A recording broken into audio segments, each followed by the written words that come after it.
The season finale of The Mandalorian had many surprises in store for us, right up until the very end.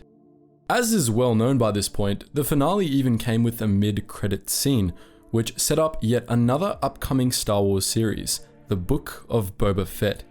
From what we've seen so far, it looks like Boba and Fennec Shand are going to be taking over the remains of Jabba the Hutt's old criminal empire, and we can't wait to see what they turn it into. But the Book of Boba Fett is a full year away, so for now, it's time for some good old speculation. This video is sponsored by Keeps. Now, according to my demographics, 96.4% of you are men and 3.6% of you are men with women's accounts. Unlike our privileged sisters, 2 out of 3 guys will suffer from some form of male pattern baldness by the time they're 35. The best way to prevent hair loss is to do something about it while there's still some strands on your noggin. With Keeps, you don't have to go broke to avoid going bald. The guys over there have revolutionized the way men are treated for hair loss. They make it easy and deliver your medication every 3 months so you can say goodbye to pharmacy checkout lines and awkward doctor visits. Remember, prevention is the key with hair loss. Keeps treatments can take 4 to 6 months or more to see results, so it's important to act fast. If you're keen to keep a thick and full head of hair that Anakin himself would be jealous of, go to keeps.com/Geetsleys to receive 50% off your order. That's keeps.com/Geetsleys. First, let's take a look at what happened to Jabba's empire in Legends. At the time of his death in 4 ABY, Jabba Desaligic Tiura was the ruler of one of the largest criminal empires in the galaxy. His Hutt Kajadik, the Desaligic clan, was the dominant power in the Hutt cartel, and he had long ago cemented his place as a leading figure on the Hutt Council. From his palace on Tatooine, he controlled assets as far forward as the expansion region, and he was wealthy enough to afford some of the most skilled bounty hunters in the galaxy, including, of course, Boba Fett.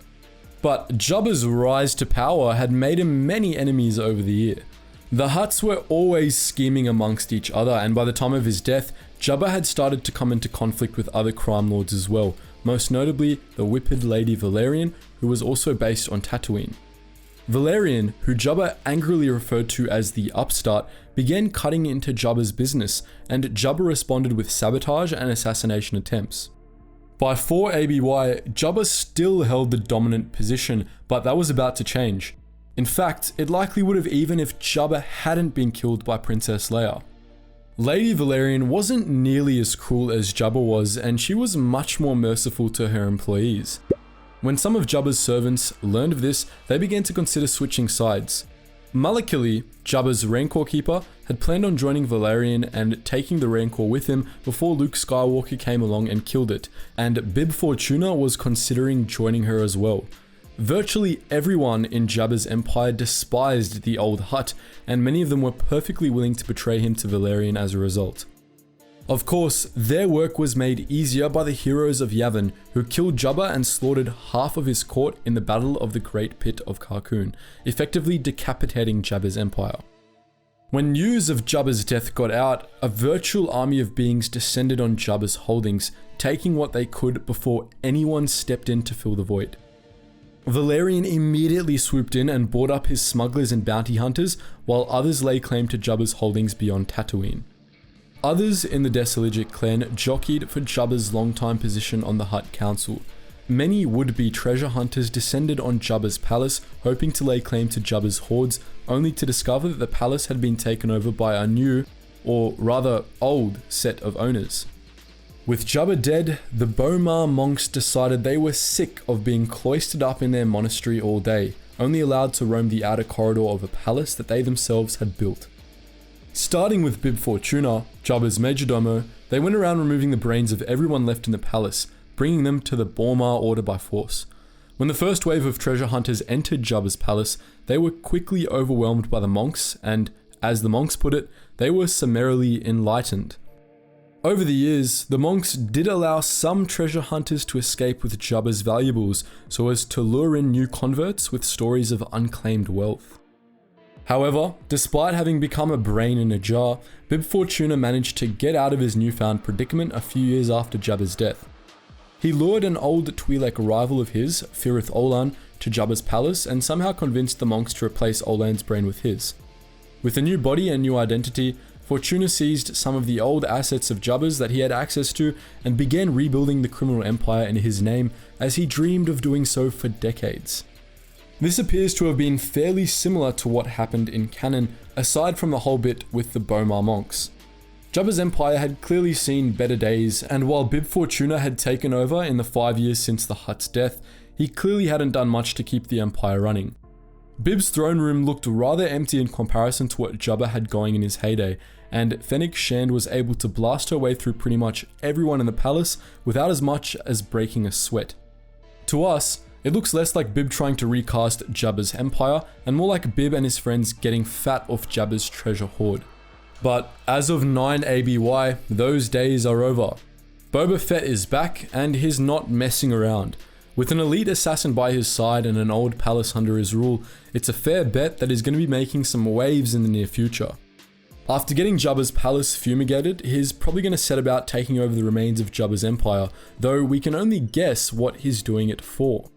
We've got nothing concrete about what Boba Fett's going to be up to in this new chapter of his life, and so, of course, we're going to do what we do best and take some educated guesses. First and foremost, we should understand that the book of Boba Fett can go in pretty much whatever direction it wants. Now, contrary to what certain unscrupulous rumor mongers have claimed recently, the sequels are still canon and will remain that way. Disney has no plans to retcon them out of canon, nor make some separate continuity for the TV series, nor anything of the sort.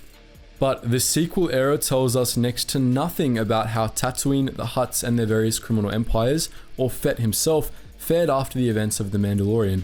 So, unlike Grogu, Boba doesn't have to worry about the inevitabilities of the destruction of the Jedi Temple in 20 years' time. Whoever ends up writing the book of Boba Fett is going to end up being able to do whatever they want with the character, provided the story team approves. Now, the obvious thing to do would be to have Boba rebuild Jabba's empire more or less the way it had been before. Boba Fett as a crime lord would be an awesome premise for a TV show after all, and he's already seized the necessary infrastructure for a criminal empire anyway. If that's the case, we suspect Boba's empire would end up feeling less like Jabba's decant mafia-esque style of criminal empire and more like a pirate gang.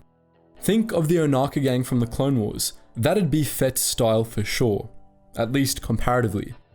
If this is the case, then we have our fingers crossed that the book of Boba Fett will involve the glorious return of the one and only Hondo Onaka, the patron god of doing whatever the hell he wants.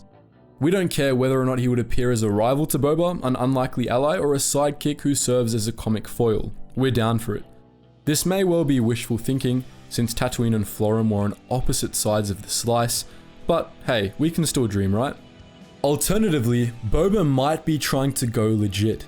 In a recent video, we talked about how Boba Fett was actually quite a principled man, and since they went through all the effort of emphasizing that in The Mandalorian, we doubt they're going to throw it away for the book of Boba Fett. Perhaps Boba is trying to reshape the underworld into something he finds more morally acceptable.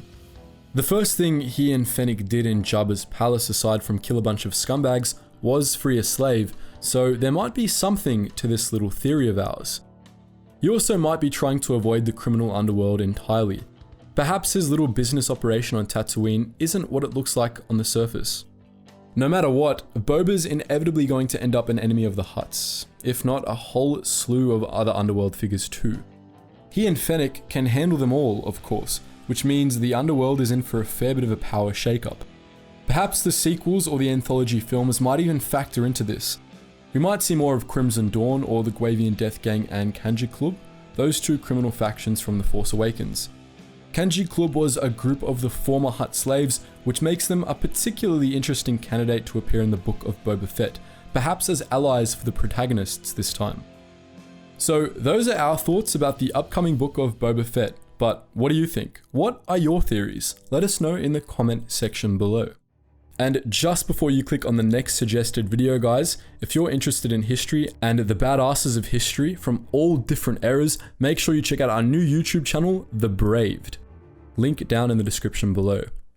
And if you want access to the music we used in this video and plenty of our other recent videos too, check out our Relax Jack music channel.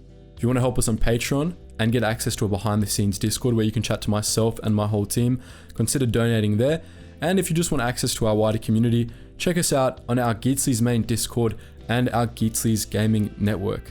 Anyways guys, as always, thank you so much for watching and I hope to see you in the next video.